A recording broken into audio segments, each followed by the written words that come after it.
Bienvenue dans Arabique 101, série de leçons. Dans cette série, nous apprendrons les bases de la langue arabe et en seulement quelques leçons, vous serez capable de lire quoi que ce soit en arabe, Inch'Allah. On abordera d'abord les consonnes arabes dans les 4 premières leçons, et ensuite seulement on parlera des voyelles. Dans chacune de ces 4 leçons, on apprendra toute une série de lettres arabes et tout ce qui gravite autour d'elles.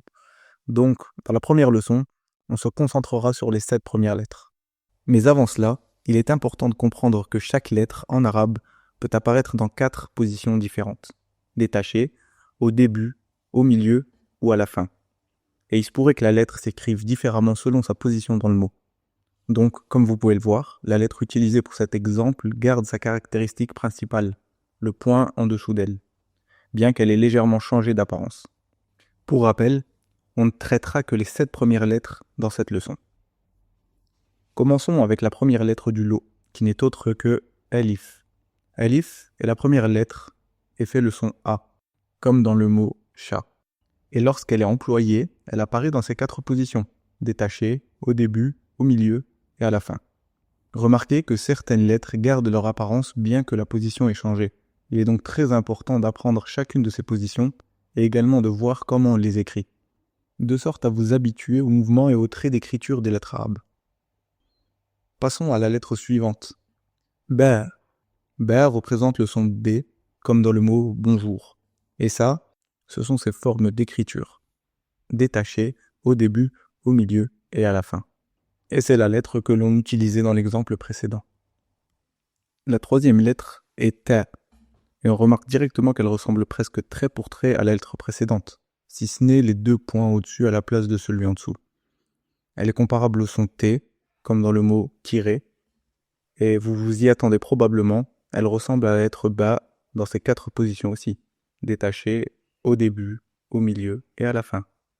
Ensuite, on a la lettre Fa, et Fa est un son qui n'existe pas vraiment en français, ou pas du tout, que l'on peut écrire avec la combinaison des lettres T et H.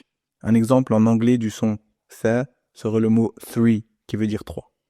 Et de manière similaire, elle ressemble très fort aux 2 lettres précédentes et se comporte de la même façon lorsqu'on parle de ces variations dans les 4 positions. Donc, qu'est-ce qu'il se passe vraiment avec ces 3 lettres semblables ? Eh bien, on pourrait dire que d'une certaine manière, ces 3 lettres forment une famille, et comme on le voit, les apprendre ensemble nous aidera à nous souvenir de leurs 4 variations, et à leur comportement lorsqu'on les utilise dans un mot. Elles auront donc le même comportement, à l'exception de l'allocation des points, si on les place au-dessus ou en dessous, et si on écrira 1, 2 ou 3 points.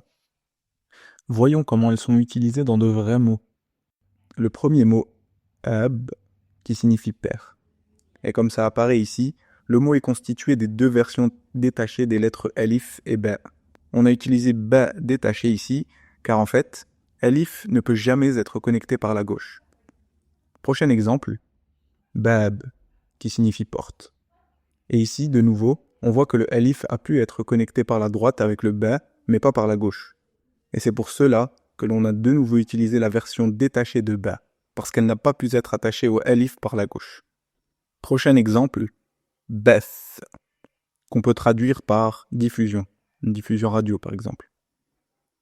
Un autre exemple, thabat, qui veut dire réparer. Et si vous vous demandez pourquoi je prononce ça comme A, ou une voyelle courte introuvable dans le mot, gardez en tête que l'on abordera les voyelles courtes une fois que nous aurons fini de discuter des consonnes. Et c'est donc après la 4e leçon que l'on en apprendra plus au sujet des voyelles courtes et comment les représenter en arabe. Et donc maintenant, vous devriez être capable de transformer cette combinaison de sons en un mot correct. Tab. Tab. Remarquez ici, on représente 3 lettres. Vous devriez donc être capable de le transformer en un mot arabe correct. Comme ça. Tab, qui signifie se repentir. Si vous avez eu bon, vous êtes sur le bon chemin. Continuons vers la série de lettres suivantes, qui sont Jim, Ha, Kha. Et tout de suite, on remarque que ces 3 lettres pourraient également former une famille, comme les 3 précédentes. Elles se ressemblent comme 2 gouttes d'eau, à l'exception du point. Tout d'abord, remarquez comment j'écris la lettre. De cette façon, vous pourrez réessayer si vous le voulez, afin d'apprendre à l'écrire correctement. Commençons avec la première des 3 lettres, Jim. Et Jim est comparable au son que ferait le son D et J mis ensemble, comme dans le prénom Jason. Jim est l'une de ces lettres possédant 4 différentes variations dans les 4 positions, et elle change légèrement d'apparence selon l'endroit dans le mot où elle est utilisée. La lettre suivante est Ha, qui est un son qu'on ne retrouve pas du tout en français, sans surprise. Ha ressemble très fort à Jim en ce qui concerne ses variations dans les 4 positions, étant donné qu'elles appartiennent à la même famille. Finalement, nous avons la lettre Kha, qui n'existe pas non plus en français. Nous utilisons les lettres K et H mises ensemble pour y faire référence. Et comme Kha appartient à la même famille que Jim et Ha, ces variations dans les 4 positions seront très semblables. Jusqu'à présent, nous avons parcouru les 7 premières lettres de l'alphabet arabe. Alif, Ba, Ta, Tha, Jim, Ha, Kha.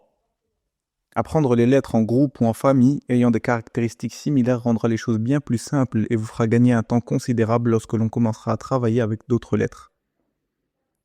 Bien, voyons quelques exemples qui couvrent toutes les 7 lettres qu'on vient de voir. Le premier, Hajj, qui signifie pèlerin, et Hub, qui signifie amour. Bahth, qui veut dire recherche. Khab, que l'on traduit par échouer. Remarquez comme Bahth est entièrement lié, alors que Khab, lui, est disjoint au milieu à cause du alif, qui, de nouveau, ne permet pas de se connecter à une autre lettre par la gauche. Il est important de savoir que certaines lettres ne peuvent se connecter que d'un seul côté. En l'occurrence, alif ne peut se connecter que par la droite, mais pas par la gauche.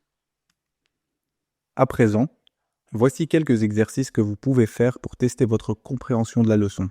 Le principe est de transformer ces lettres détachées en les connectant pour former un mot arabe tout à fait correct. Vous devrez pour ce faire utiliser vos connaissances de ce à quoi les lettres ressemblent dans les 4 différentes positions et comment est-ce qu'on peut les faire interagir pour former le mot final. On arrive donc à la fin de cette première leçon avec les 7 premières lettres et dans la leçon suivante, on abordera la prochaine série de lettres dans le but d'avancer dans notre apprentissage de l'alphabet arabe.